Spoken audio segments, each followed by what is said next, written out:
আব্বু! আব্বু! ও তামিম আব্বু! তামিম আব্বু!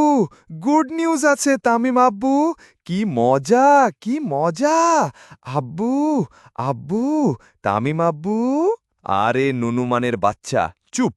একদম চুপ! শালা চামচামি না করে বল কি হয়েছে? আহা তামিম আব্বু, রাগ কেন করেন?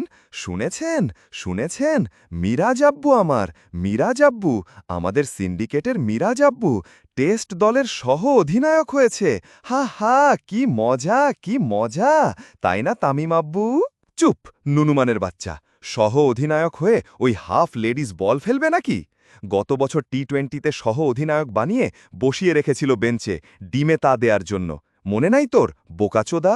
আরে কি বলেন তামিম আব্বু, টেস্টে মিরাজ আব্বু তো মহাবিশ্বের সেরা বল রাউন্ডার, তাকে বসিয়ে কেন রাখবে?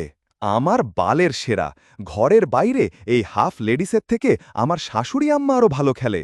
যাই হোক, তোর কাজ হলো ইউটিউব ভিডিও করে বলা অফ ফর্মে থাকা শান্ত কেন টেস্ট দলের ক্যাপ্টেন হলো। মিরাজকে করতে হবে ক্যাপ্টেন, না হলে গণনাটক থুক্কু গণ আন্দোলন হবে, যেমনটা তুই টি-20র সময় করেছিলি। দেখ নুনুমান, সিন্ডিকেটের কোনো সদস্য এখন আর ক্যাপ্টেন নাই। হিজরা ফিজার আর বালের জুল এরা তো জীবনেও ক্যাপ্টেন হতে পারবে না, বাকি ছিল শুধু মিরাজ। ভাবলাম একসময় ক্যাপ্টেন হবে, এজন্যই তো লুলা মেশরাফি ভাই থেকে শুরু করে আমি সবাই কত পাম্প মারতাম শালারে। কিন্তু এই হাফ লেডিসের বাচ্চা এখনও ক্যাপ্টেন হতে পারে নাই।